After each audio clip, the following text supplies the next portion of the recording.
When most people start trading with $100, their mind instantly shifts into get-rich-quick mode.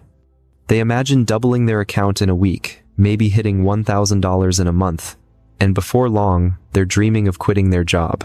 This mindset is the exact reason most fail. Turning $100 into $1 million is not about speed. It is about the ability to think in decades, not days. The mindset that makes this possible is called the compounding mindset, the belief that slow, consistent, and strategic growth beats fast, reckless gains every single time. The compounding mindset is rooted in patience, discipline, and long-term vision. It's not glamorous at first. It doesn't give you the adrenaline rush of placing huge bets and watching your account swing wildly. But it's the same mindset that built fortunes in every industry, from Warren Buffett in investing to Jesse Livermore in trading. This is the thinking pattern that forces you to protect your capital, grow it steadily, and never sabotage your own progress. The average trader sees $100 as nothing, something they can afford to lose. The millionaire trader sees $100 as a seed. You don't eat the seed. You plant it, water it, and protect it. If you're constantly digging it up to see if it's growing faster, you'll destroy it. In trading, this means resisting the urge to overtrade, to risk too much, or to jump into random setups because you're bored. The $100 account demands respect, because how you treat the small amount is exactly how you'll treat the big one. Consider this. If you can grow your account by just 5% per week, that's not exciting in the short term. On $100, that's only $5 in profit. Most traders would laugh at that. But over time, the math becomes shocking. At 5% weekly growth, $100 becomes about $10,000 in less than 5 years. And if you can keep the same mindset with bigger capital, the numbers explode into hundreds of thousands and eventually millions. The principle is simple. Growth multiplied over time creates results that seem impossible at first. The problem is, most traders fail to think this way. They want to take their $100 and risk 50% on a single trade, because if they win, they're instantly up $50. What they don't see is that if they lose twice in a row, their account is nearly gone, and their emotions are destroyed. This is where the compounding mindset separates the winners from the losers. Millionaire traders never measure success by one trade or 1 week. They measure it by a series of disciplined actions over months and years. Take the example of Richard Dennis, the famous commodities trader. In the 1972nd, he started with a small amount around $1,600 and turned it into hundreds of millions over the next decade. He didn't do it by gambling. He did it by applying consistent, repeatable rules to every trade and letting time do the heavy lifting. The story isn't about luck, it's about disciplined patience. That's the mindset you need, even if you're starting with less than 1% of what Dennis had. Compounding mindset also forces you to view losses differently. Most traders panic when they lose money because they see it as a setback. But a trader with this mindset knows losses are part of the game, and they're calculated into the plan. If you lose 2% of your account today but you stick to your strategy, you can make it back over time without taking excessive risk. This emotional stability is critical. If you let one bad trade push you into revenge trading, you've already lost the mental game. Now, let's talk about emotional energy. Trading isn't just about charts. It's about your mental state when making decisions. If you're chasing quick money, you're in a constant state of anxiety. Every small market movement feels like a life or death situation. You can't think clearly. The compounding mindset eliminates this by removing the pressure to get rich right now. It shifts your focus to make the right move consistently. This not only makes trading less stressful, it also improves decision-making quality. A common mistake new traders make is comparing themselves to others. They see someone on social media flipping $500 into $5,000 in a week and feel like they're doing something wrong. What they don't see is that those traders are often taking massive risks, and many of them blow up their accounts soon after. The compounding mindset ignores the noise. It's about building your own journey, at your own pace, with rules you can stick to no matter what the market does. For example, imagine you have $100 and your goal is to make 3 to 5% per week. You have a solid strategy that gives you 2 to 3 high-quality trades per week, each with a 1 to 2 risk-to-reward ratio. You risk 2% of your account per trade. So on $100, that's $2. If you win, you make $4. This seems small, but after a few months of consistency, your account begins to grow. At $500, you're making $10 per win. At $5,000, you're making $100 per win.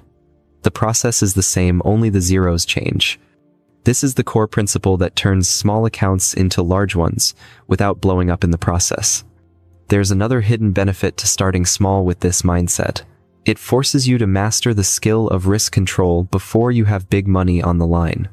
Too many traders get a sudden influx of capital, maybe from savings or a prop firm, and blow it in weeks because they never learned how to handle small amounts properly. By respecting your $100, you're training yourself to respect $100,000. It's the same game, just a bigger scoreboard. You also need to understand that the compounding mindset is not passive. It doesn't mean you sit back and hope your account magically grows. It means you are actively refining your strategy, learning from mistakes, and adjusting to market conditions, but always within the framework of controlled risk. You're not trying to hit home runs. You're trying to get on base every day, and over time those base hits add up to a championship season. Some traders resist this approach because it feels slow, but ask yourself, what's better?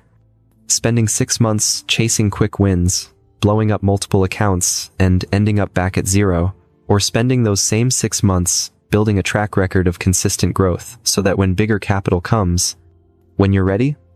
One path gives you quick dopamine hits and long-term frustration. The other gives you discipline, confidence, and the potential for real wealth. Let's also be clear. The compounding mindset isn't just about money, it's about identity.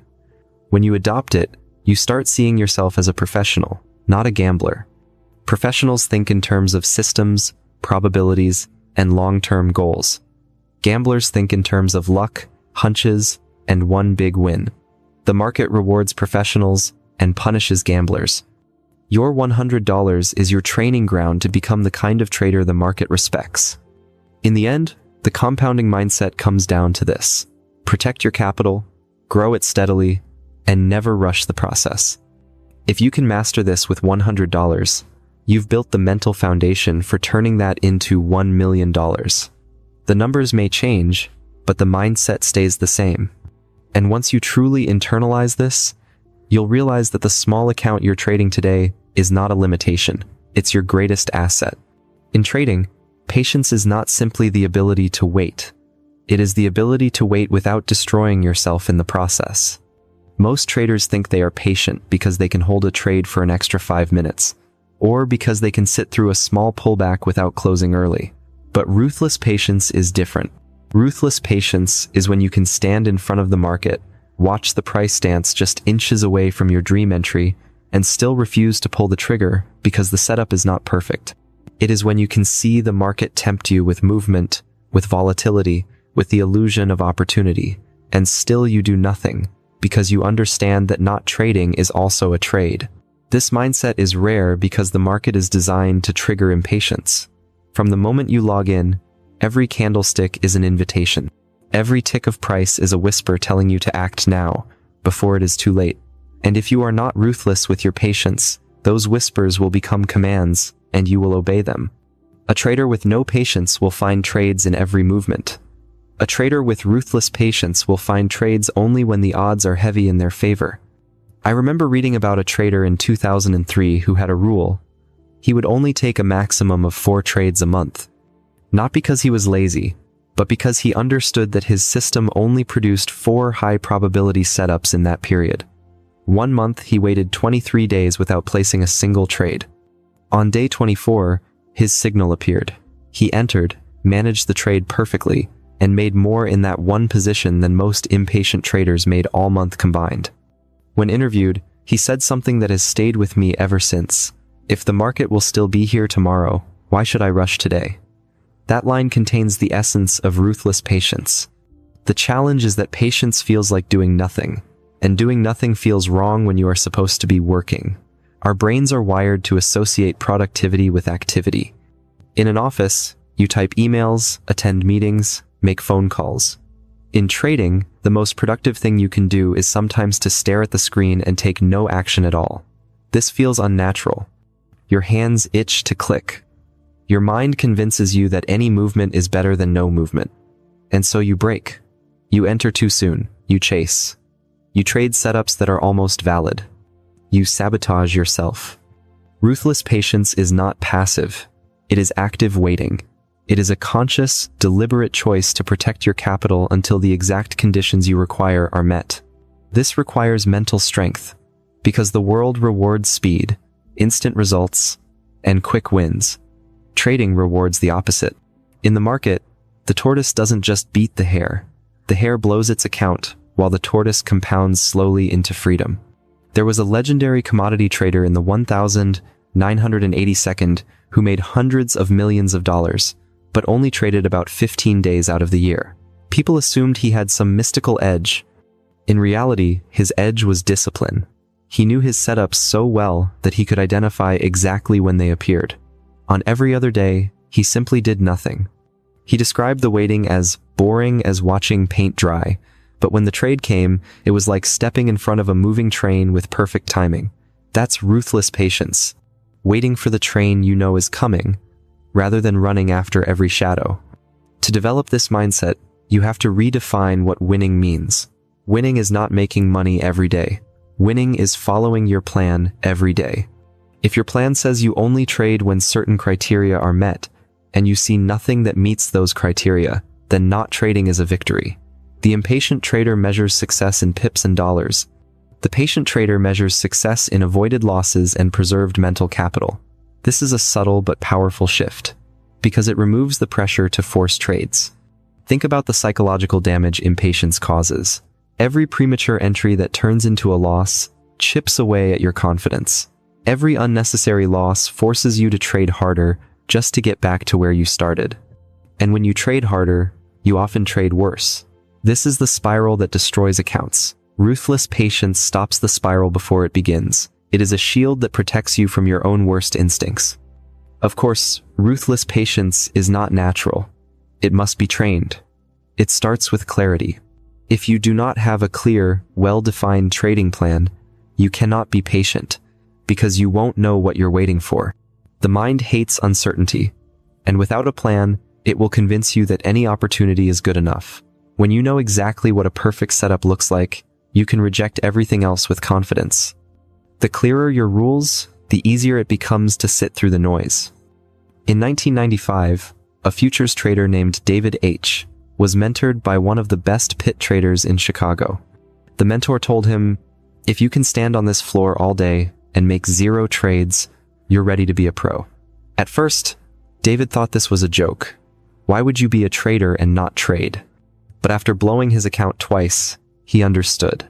The mentor wasn't teaching him to avoid trading. He was teaching him to avoid bad trading. That year, David focused on waiting. He let dozens of potential trades pass. When his exact setup came, he executed with precision and size. By the end of the year, his win rate had improved by over 40%, not because his strategy changed, but because his patience did. The real test of ruthless patience is during drawdowns. When you're losing, the temptation to make it back quickly is overwhelming. The impatient trader doubles down, chases high-risk trades, and tries to force the market to give them what they lost. The patient trader accepts the drawdown, steps back, and waits for the same high-quality setups that got them profitable in the first place. This is counterintuitive, but it's why the patient trader survives and grows, while the impatient trader burns out. Patience is also the foundation for scaling. Imagine you do have that $100 account. If you are impatient, you might turn it into $200 quickly, but then back down to $50 just as fast. If you are patient, you might only grow it by 5% in the first month, but that 5% compounds. Over time, your small, steady gains build a stable base that can handle larger positions and bigger opportunities. Impatience chases explosions. Patience builds empires. One of the hardest parts of ruthless patience is dealing with what-if moments. You skip a trade because it didn't meet your rules, and it ends up being a winner. The impatient part of your brain screams, "See, you should have taken it." But here's the truth. A good process will sometimes let winners go. That's not a flaw. That's the price of long-term survival. Your job is not to catch every winner. Your job is to take only the trades that fit your edge. The market will always offer more opportunities. Missing one does not matter. Breaking your rules does. Patience also affects how you manage trades once you're in them. An impatient trader cuts winners short because they can't stand the thought of price reversing. A patient trader holds for the full target because they trust the probabilities of their system.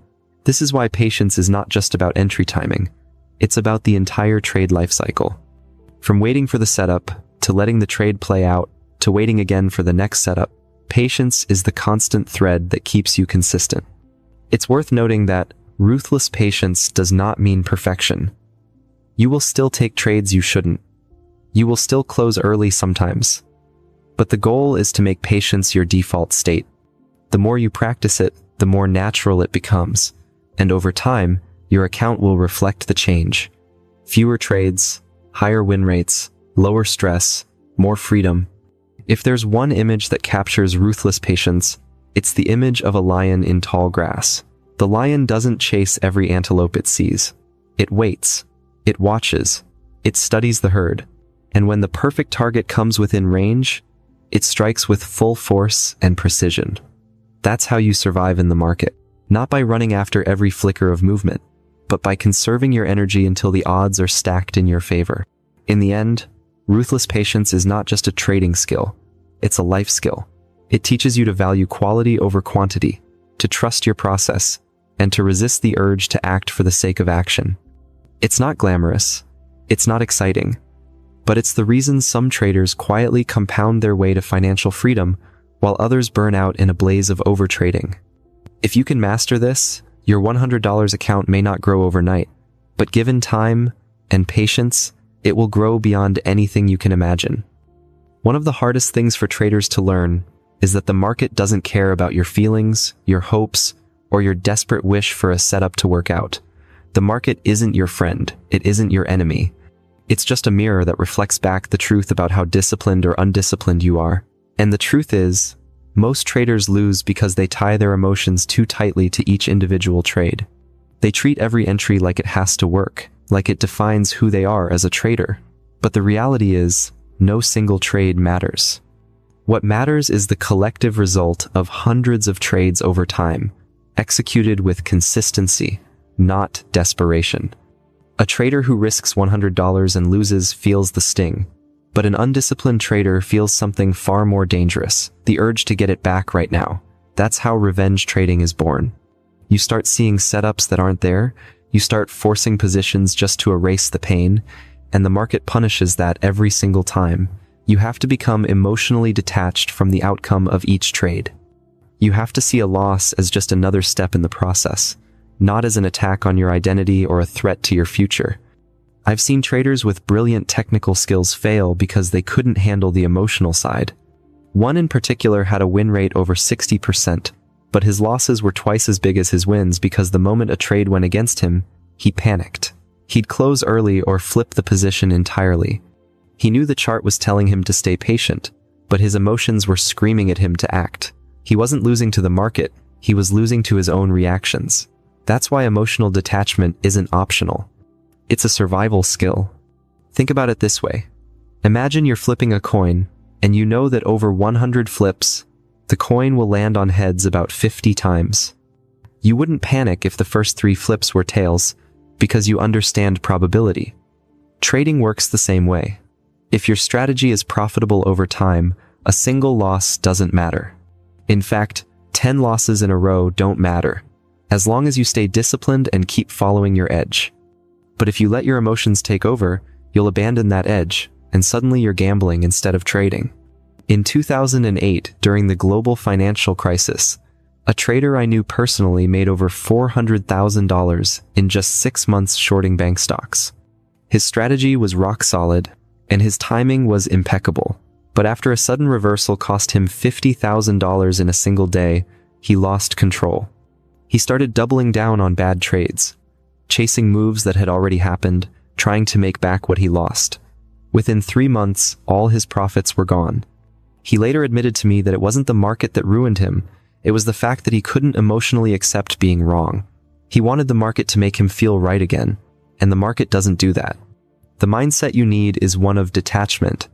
This means when you place a trade, you've already accepted that you could lose that money. You're not trading to be right. You're trading to execute your plan. If the plan says cut the loss, you cut it. If the plan says hold for the target, you hold. There's no room for, but maybe it will turn around thinking. That's emotional attachment speaking, and it's the enemy of consistency. The best traders I've met treat each trade like one grain of sand on a beach. They know one grain doesn't define the beach. One win or loss is irrelevant in the big picture. They don't celebrate wildly when they win, and they don't spiral into frustration when they lose. They focus on the process, not the outcome. That's the key. Process over outcome. Because the moment you start judging yourself based on a single result, you're handing your emotions the steering wheel. Detachment also means removing ego from the equation. Your trades are not you. Losing a trade doesn't mean you're a bad trader any more than winning one trade means you're a genius. Ego will push you to prove yourself to the market, but the market doesn't care about proving points. Ego will keep you in bad trades because you don't want to admit you're wrong, but the market rewards those who can admit they're wrong quickly and move on. A humble trader who cuts losses without hesitation will always outlast a proud trader who refuses to let go. One thing I tell new traders is this: your job is not to predict the market. Your job is to manage risk while letting your edge play out over time. That's it. Once you understand this, losing trades stop feeling personal. They just feel like business expenses. Imagine you owned a restaurant. If you had to throw away a few meals because an order got canceled, you wouldn't close the whole restaurant in frustration. You'd keep serving, knowing that the overall business will be profitable as long as you keep working the system. Trading is the same. Losses are the cost of doing business. In 1995, there was a small-time trader in Chicago who started with just $2,000. He traded options, and for the first year, he barely broke even. But what set him apart was how little he cared about each individual win or loss. His entire focus was on refining his process. He treated every trade like a test of his discipline, not his intelligence. By 2001, he had turned that $2,000 into $3 million. When asked how he did it, he said something I never forgot. I stopped needing the market to make me feel good. I just needed it to follow the math. That's emotional detachment in its purest form. You can train this mindset. The first step is to define your risk before every trade. If you decide you're willing to lose $50 on a trade, accept that loss before you even click buy or sell. That way, when the loss happens, it's not a shock, it's just the plan playing out. The second step is to focus on the next trade, not the last one. Win or lose, the last trade is dead. The only one that matters is the next one you take with discipline. And the third step is to keep your trading size small enough that losing doesn't cause emotional damage. If you're so nervous about a trade that you can't think clearly, you're risking too much. When you strip emotions out of trading, something magical happens. Your decisions become sharper. You stop chasing. You stop hesitating. You start following your rules with military precision. And the market starts rewarding that precision over time. Remember, the market is a brutal teacher, but it's also fair. If you consistently make disciplined, detached decisions, the long-term math will work in your favor. But if you let emotions take the wheel, the market will teach you the same painful lesson again and again until you either quit or learn. Emotional detachment doesn't mean you don't care about winning. It means you care more about discipline than about any single trade. It's the same mindset that professional poker players use. They know that sometimes they'll have a great hand and lose, and sometimes they'll have a weak hand and win. The important thing is that they play their strategy correctly every time. That's how you build a fortune from a small account. That's how you turn $100 into $1 million over time. And maybe that's the part most traders miss. This isn't about making the market bend to your will. It's about bending your own mind into a shape that can survive and thrive in the chaos. Once you no longer need the market to give you emotional comfort, you're free to trade purely on logic and probability. And that freedom is where the real money is made.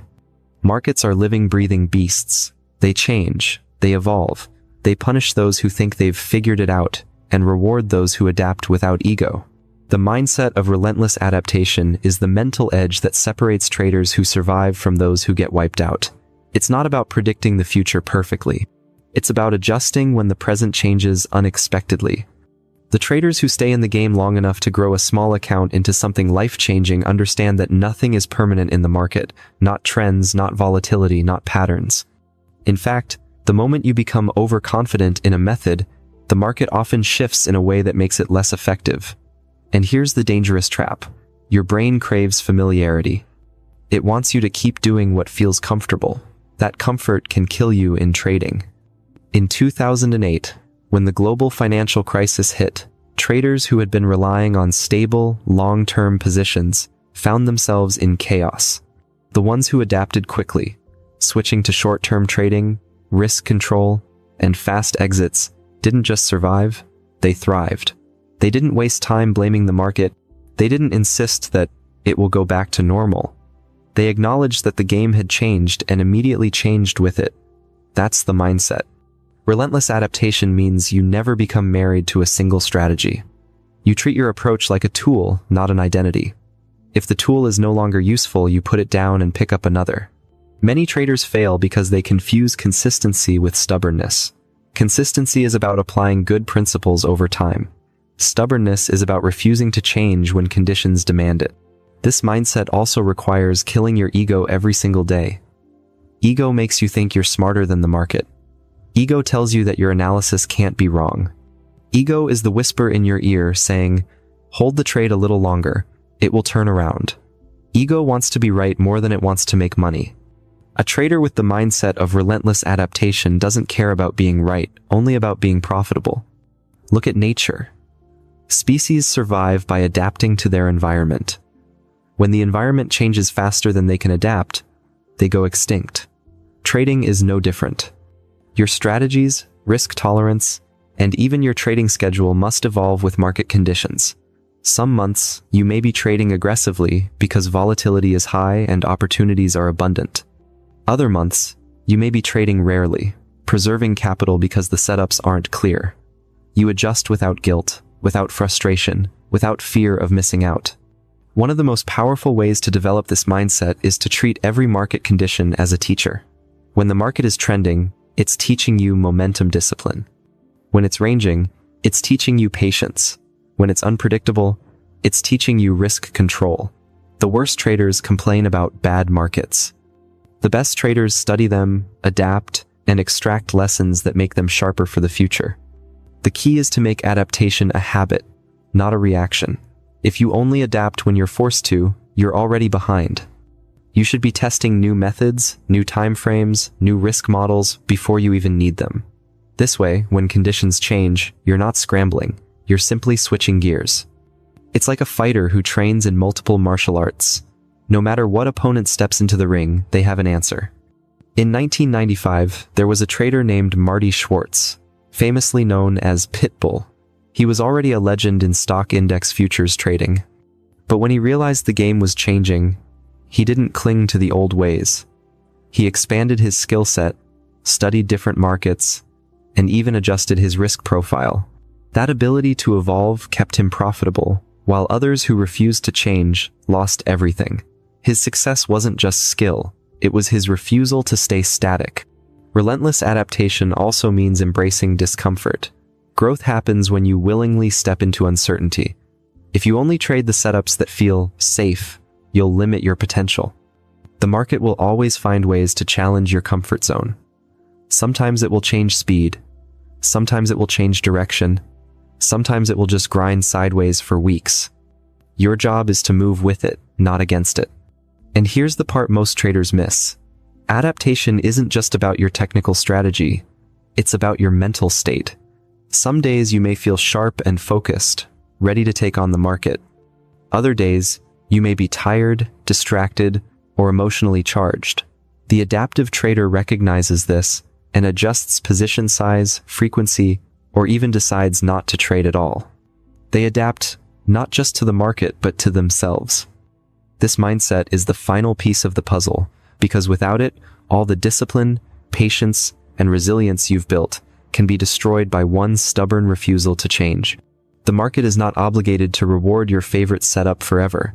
It's not interested in how well your strategy worked last year. It doesn't care about your opinions. It rewards those who flow with it like water, flexible, but with force when needed. If you want to turn $100 into something much bigger, you must be ready to reinvent yourself as a trader again and again. Every level of growth demands a different version of you. The beginner who is learning to manage risk must adapt into the intermediate trader who masters emotional control. That trader must adapt again into the advanced trader who can read the market's mood almost instinctively. And even then, the adaptation never stops. There will be times when adaptation feels like starting over. That's normal. Every time you adjust, you're sharpening your survival skills. You're proving to yourself that you're not here for quick wins. You're here for the long game. The $100 trader who becomes a millionaire is not the one who finds a perfect system. It's the one who becomes a shapeshifter in the face of change, reinventing themselves as many times as necessary to stay ahead. So, burn this into your mind. The market owes you nothing.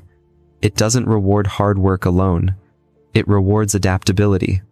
The trader who wins isn't the one who fought the market and won. It's the one who moved with it so skillfully that they never had to fight at all. If you've followed every chapter so far, you now have the 4 cornerstones: discipline, patience, resilience, and relentless adaptation. Master them, and your small account will no longer be limited by its size. It will be limited only by your imagination and your willingness to grow. And remember, the market is a mirror. If you're rigid, it will break you. If you're fluid, it will carry you forward. Be the trader who bends, shifts, and transforms as often as necessary. That's how you survive. That's how you thrive. That's how you turn $100 into $1 million. If you enjoyed this video and want more powerful trading psychology insights, make sure to subscribe to the channel so you don't miss the next one. Now I want to hear from you. What's the biggest change you've had to make in your trading mindset, and how did it impact your results? Drop your answer in the comments. I read every single one.